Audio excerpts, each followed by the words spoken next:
नाज़रीन गिरामी अस्सलामु अलैकुम वरहमतुल्लाहि वबरकातुहू। आज की बात ख़ास बात में आप लोगों का इस्तकबाल है। नाज़रीन गिरामी, मैं अंसार अज़ीज़ नदवी इस वक्त दिन भर से आई हुई कुछ अहम तरीन ख़बरों की तफसीलात लेकर आप लोगों की खिदमत में हाजिर हूँ। तफसीलात में जाऊँ उससे पहले आप लोगों से जो दरख्वास्त होती है उस पर तवज्जो करने की अपील करूँगा।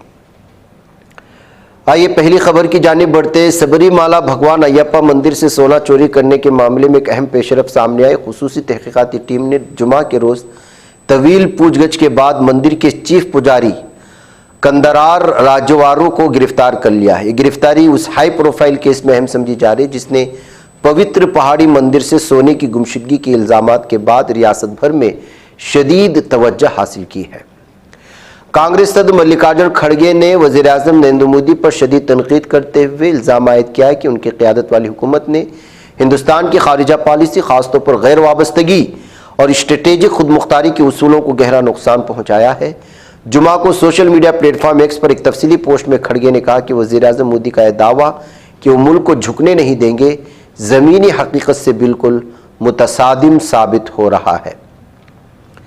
मध्य प्रदेश के इंदौर में जुमा की सुबह एक अंधोनाक सड़क हादसे में 3 लोगों की मौत हुई। महलूकीन में मध्य प्रदेश के साबिक वज़ीर दाखिला और मौजूदा रुकन असम्बली बाला बच्चन की बेटी भी हलाक हो। बताया जा रहा है कि ट्रक में कार टकराने के सबब हादसा पेश आया। पुलिस ने ट्रक ड्राइवर को गिरफ्तार कर लिया, पूछताछ की जा रही है।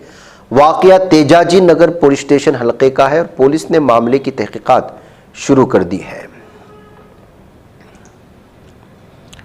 उधर अमेरिका के जरिए मुजव्वज़ा 500% टैरिफ बिल पर हिंदुस्तानी वज़ारत ख़ारिजा ने आज एक अहम बयान दिया। वज़ारत ख़ारिजा के तर्जुमान रणधीर जायसवाल ने कहा कि हमें इस बिल के बारे में जानकारी है और इस ताल्लुक़ से हिंदुस्तान का रुख भी बहुत साफ है। दरअसल अमरीकी सदर ट्रंप ने रूस से तेल या यूरेनियम जैसी चीज़ों की दरामदाद करने वाले ममालिक पर 500% टैरिफ आयद करने वाले बिल को मंजूरी दी है। हिंदुस्तान, चीन और ब्राज़ील रूसी तेल यूरेनियम के बड़े इंपोर्टर हैं। अगर ये बिल पास होता है तो इन ममालिक पर 500% टैरिफ लगाया जा सकता है। इन्फोर्समेंट डायरेक्टोरेट ने इंडिया पॉलिटिकल एक्शन कमेटी के दफ्तर उसके शरीक बानी प्रतीक जैन की रिहाइश पर होने वाली छापामारी के बाद कलकत्ता हाईकोर्ट से रुजू किया है।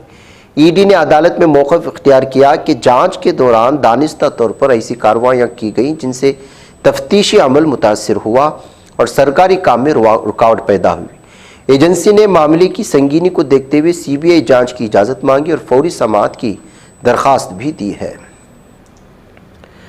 उधर दिल्ली असेंबली के सरमाया इजलास के 5वें आखिरी दिन आलूदगी के मसले और एक फेक वीडियो तनाज़े पर आम आदमी पार्टी के अरकान ने ज़बरदस्त हंगामा किया, जिसके बाद उन्होंने ऐवान से वॉकआउट कर दिया। कार्रवाई के दौरान स्पीकर विजेंद्र गुप्ता ने आम आदमी पार्टी के रुकन असेंबली संजीव झा को एक तबसरे पर सख्त कार्रवाई करते हुए मार्शलों के जरिए ऐवान से बाहर निकलवाया और पूरे दिन की कार्रवाई के लिए मुअत्तल कर दिया गया। इलेक्शन कमीशन की जानिब से उत्तर प्रदेश की वोटर लिस्ट का मसौदा जारी होने के बाद रियासत की सियासी जमातें बूथ सतह पर मुतहरिक हो चुकी हैं। मुसव्वदा फहरिस्त में 2.89 करोड़ वोटरों के नाम खारिज किए जाने के बाद दावे और इतराज़ात की 1 माह की मुद्दत के दौरान अहल वोटरों के नाम शामिल कराने की कोशिशें तेज़ कर दी गई हैं। अमल 6 फरवरी तक जारी रहेगा। साबिक मरकजी वजीर रेल और आरजेडी के सरबराह लालू प्रसाद यादव को जुमा के रोज़ अदालत से बड़ा झटका लगा जब दिल्ली की राउस एवेन्यू में वाक़ खुसूसी अदालत ने लैंड फॉर जॉब मामले में लालू यादव, उनके अहल खाना और दीगर मुलजिमान के खिलाफ इल्ज़ाम तय करने का हुक्म सुनाया। मामला रेलवे में दर्जा 4 की नौकरियों के एवज़ ज़मीन हासिल करने से मुताल्लिक है, जिसे अदालत ने एक मुनज़्ज़म साजिश करार दिया है। दिल्ली पुलिस ने वस्ती दिल्ली के तुर्कमान गेट इलाके में वाक़ दरगाह फैज़िला मस्जिद के अतराफ नमाज़ जुमा के पेश नज़र सख्त सिक्योरिटी इंतजाम नाफिज कर दिए थे। पुलिस ने वाज़ेह किया कि आज के रोज़ इस मस्जिद में आम अफराद को नमाज अदा करने की इजाज़त नहीं दी गई। तेलंगाना की बरसर इख्तिदार कांग्रेस पार्टी ने महात्मा गांधी कौमी देही रोजगार जमानत की बहाली के मुतालबे को लेकर रियासत भर में 45 रोज़ा एहतिजाजी तहरीक चलाने का फैसला जुमेरात को पार्टी हेडक्वार्टर गांधी भवन में मुनक़िदा तेलंगाना प्रदेश कांग्रेस की आला सतही मीटिंग में किया गया है। उत्तर प्रदेश की मेरठ के सरधाना थाना इलाके के कपसाड़ गांव में एक दरिंदगी का एक सनसनीखेज मामला सामने आया। दिन दहाड़े एक दलित लड़की के अगवा से इलाके में दहशत फैली। इल्ज़ाम है कि लड़की अपनी मां के साथ खेतों में काम करने जाती थी कि पहले से घात लगाए बैठे कुछ ताकतवर अफराद ने उसे ज़बरदस्ती अगवा किया। मां ने एहतिजाज किया तो लड़की की वालिदा को दरामती से हमला करके शदीद ज़ख्मी कर दिया। मध्य प्रदेश के जबलपुर जिले से घोटाले का एक ऐसा मामला सामने है जिस सरकारी तहकीक और रिवायती इलाज के नाम पर हो रही मनमानी को बेनकाब किया है।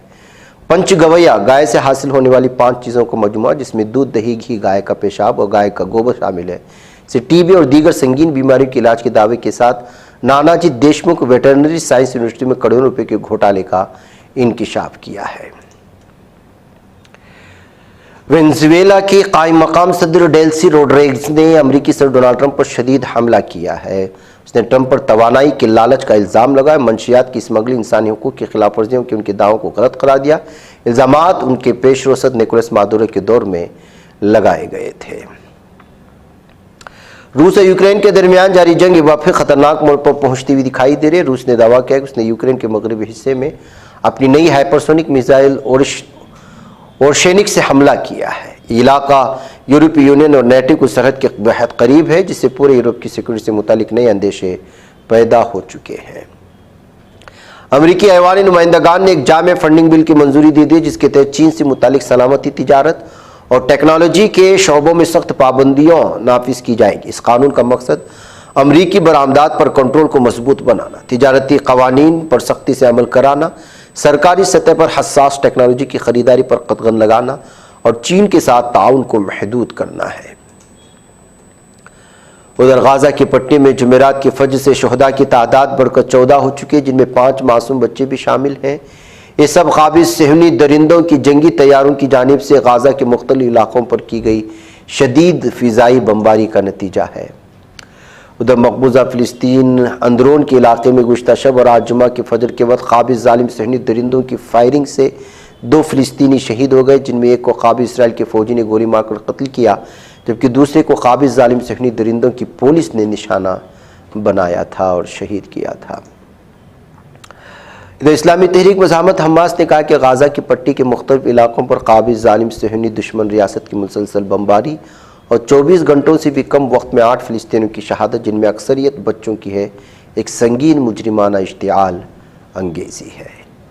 नाज़रीन, मुझे इजाज़त दें। अस्सलामु अलैकुम व रहमतुल्लाहि व बरकातुहू।